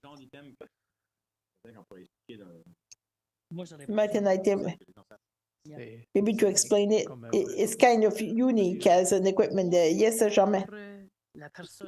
I will be the person that will ask you a question, Bob, because I know it will be asked. Beaubridge Extension, Bellevue Street. So you will go to Bellevue, you will do the work from there and downwards, and there's still the Bellevue, like it's still going up. And this one also is in a bad shape as it could be. Do you intend at least to pave it? Yes, I think it was paved recently.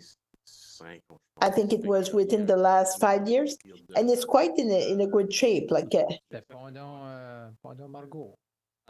think it was the Margot. So it's where we have like the station for the well. So the pave also like it increases up it goes to a dirt. It's quite in a relatively good shape, but.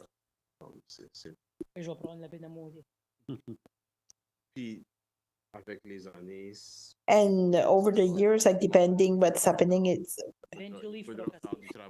eventually we'll have to do some work. Like so this new section will be the same as the bottom section. It will happen.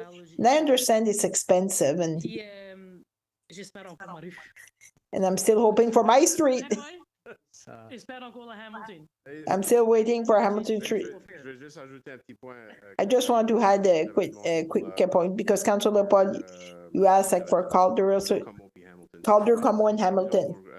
They are in the plan for 25, 26, 27, in a part of Hamilton Street every time. So 25, 26.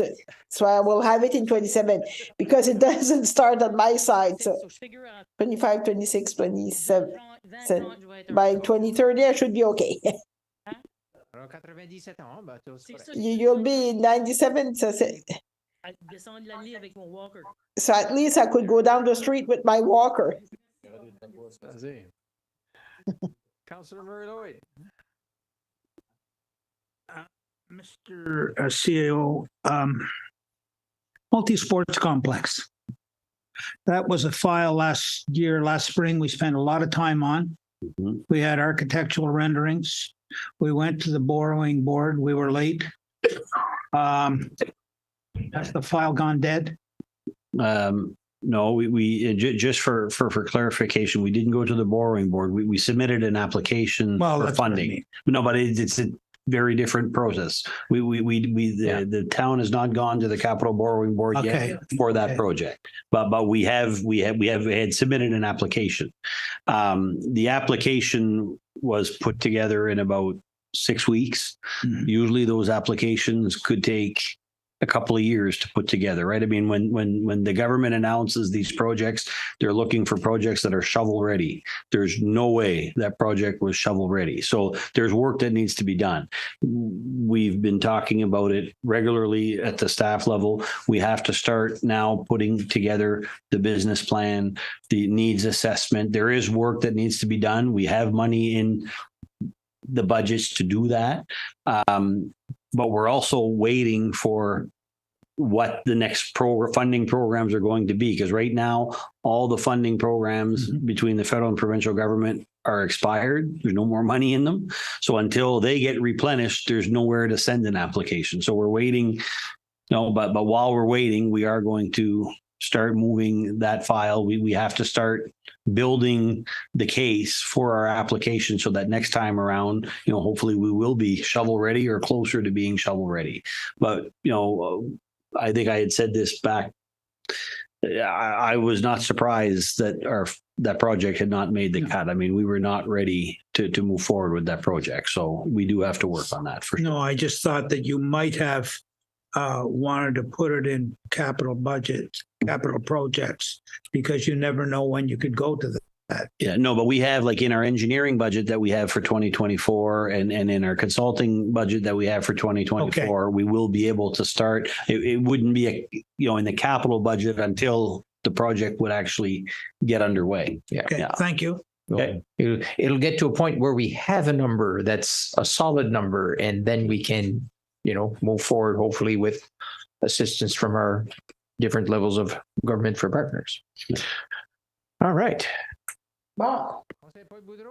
Just Councillor Boudreau, to come back to Bellevue, we talk about wants and needs. What's the difference with roundabout there? Is it 1 or 2 million for a roundabout? What's the criteria? We know the road, the street, the density, the houses there, the traffic coming from all directions. Does it justify a roundabout? Yes, the reasoning behind that is once we're on the other end, it's going to become an intersection that's quite used. But there are other instructions on Broad Bridge. There's no. Is it necessary to have a roundabout? How can it? Much more will it cost? We talk about investing elsewhere in the town. We have done the cost analysis without the roundabout because the recommendation was that we build one. So I don't have an answer to that, but we look into it. What's the feeling of the council on this? I'm not an engineer, but it's land work. It's not infrastructure under, maybe a bit more pavement. But in terms of the quantity of paving, excavation, I don't think it could be 3 times more. But we can certainly look into it. There's a difference. It's 2-3 grand. It's not. It's not that much. If it's a 1 or 2 million difference, yes, yeah, we could invest up Bellevue or Hamilton. But if I might add, if you allow me, I had conversations with Bob several times on that roundabout. I think you see that like the Chesley, but it's not the same thing. It's a smaller thing. It's not a big roundabout like you have on Chesley. It's still a roundabout, but it's not the same size. Am I correct? I want to make sure that you're comparing with the proper roundabout.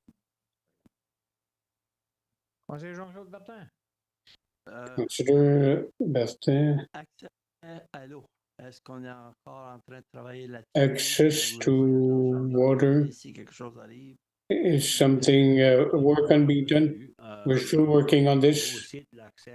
The access to water issue will depend on the site that we need to work with.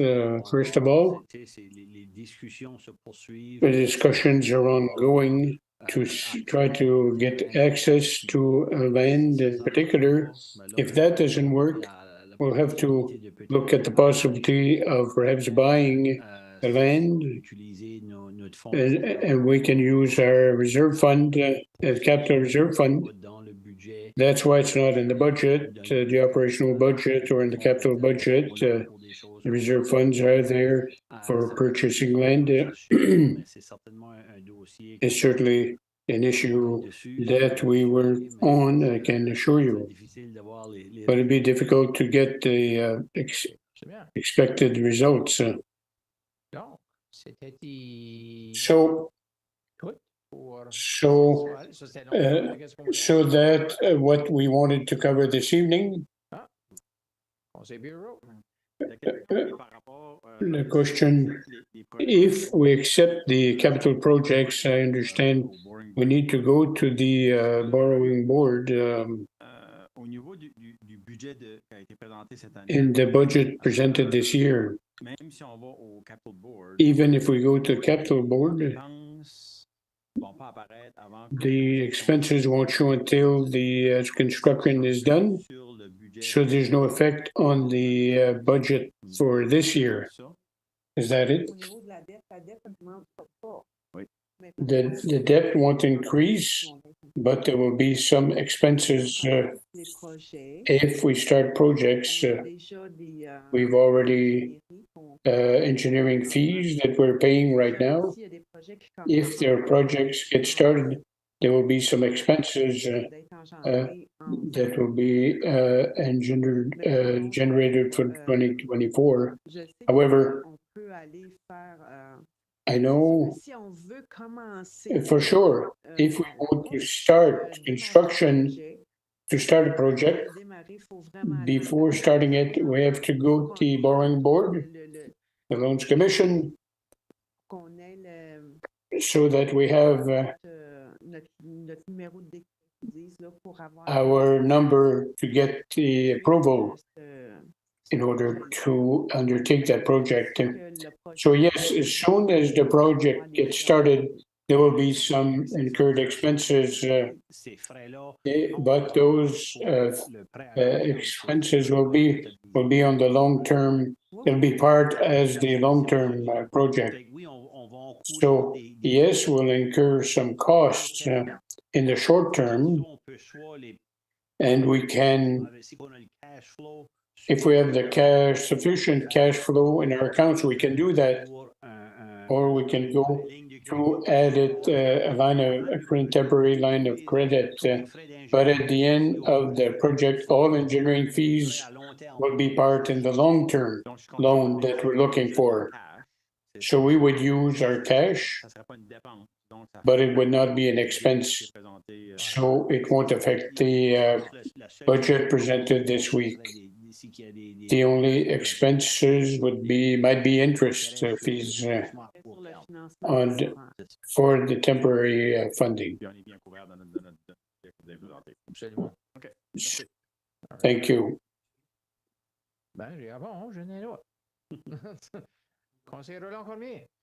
Mr. Cormier, we talk about November 6th, but I think we're practically done with the exercise.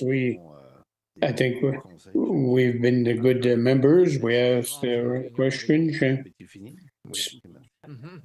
So I just want to finish. We'd scheduled October 23rd, and Mr. Mayor, with all the information we got, I would like to finalize this on October 23rd. We all had that in our planner. If we could finish that on the 23rd, we won't need a special meeting. We could, but we would have to announce the special meeting. We'll have to leave administration do the work. These are all working documents. We have to put this in the government portal, descriptions to write. There's still a fair amount of work to complete to be ready for resolutions. My concern has to do with the fire barracks. Bob and the specialist, so that's the quickest we can go. There's a 2-3 week gap. I know 2 weeks in somebody's life is not long, but if you have a 3-month window, that makes a big difference. It's taken into account. The idea was to be November 6th. We could have the resolution ready for the borrowing commission, the borrowing board. The deadline for the next round is November 8th.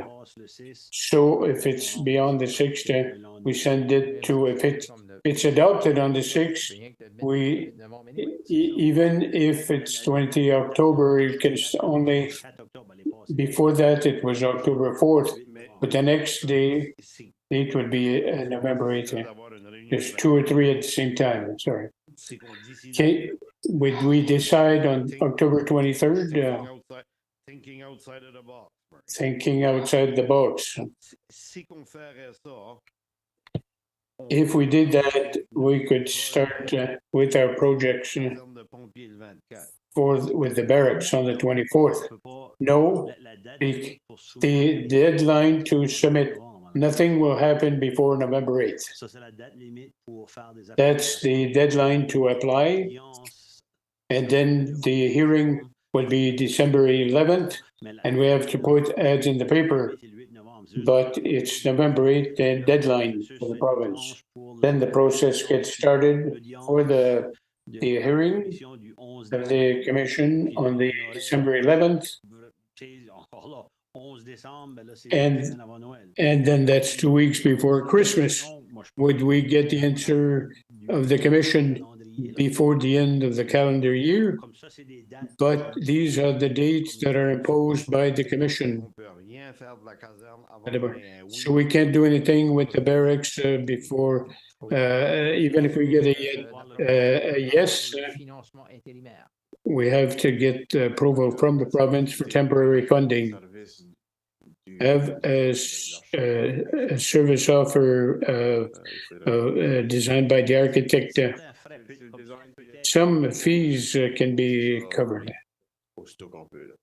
Yeah, we'll try to start as soon as we can. But for the permission to borrow 9 million, it's November 8th, the next deadline. So that's a question to Bob.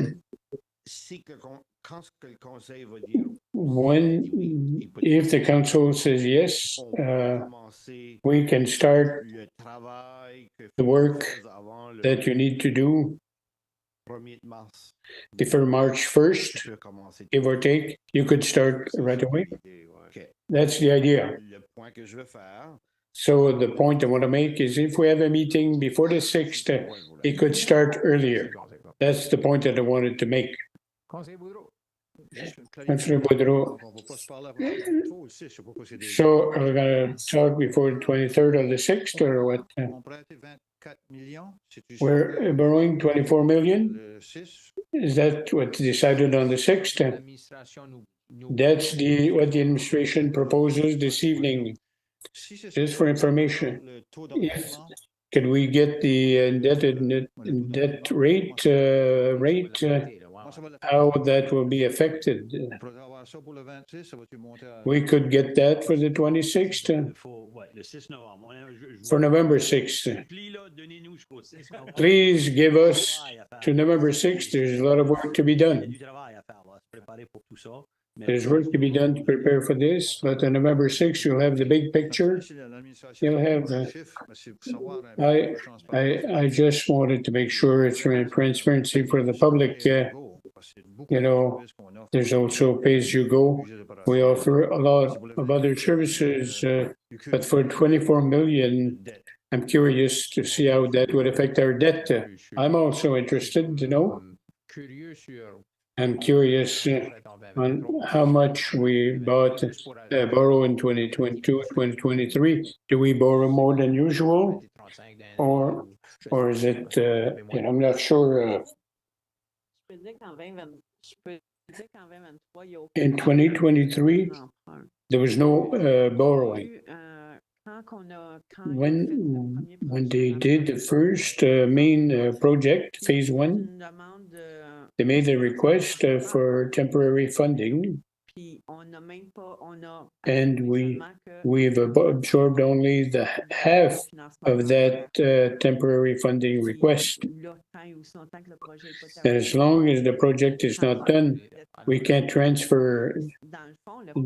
And the main project is part of the ratio that we have right now for 6.2, but it's not long-term yet. When the commission gives us permission, it's included in the debt ratio, whether you're paying or not, but you will pay it. They have to take this into consideration. You lost me there. So, but for the ladder truck is only 2025, 26, but it will show, but will appear in the budget that Peter referred to before in 2025. C'est pour ça que tant aussi longtemps, As long tant aussi longtemps que le projet est that the project is not converted in a debenture, which is a loan, seulement à ce moment-là que les it's only at that time that payment of that loan will start to show in our operational budget. From until then, it's temporary funding where our own cash flow allows us to move our projects ahead. Yeah. So very clear. So with this, we are done for this evening. Thank you all.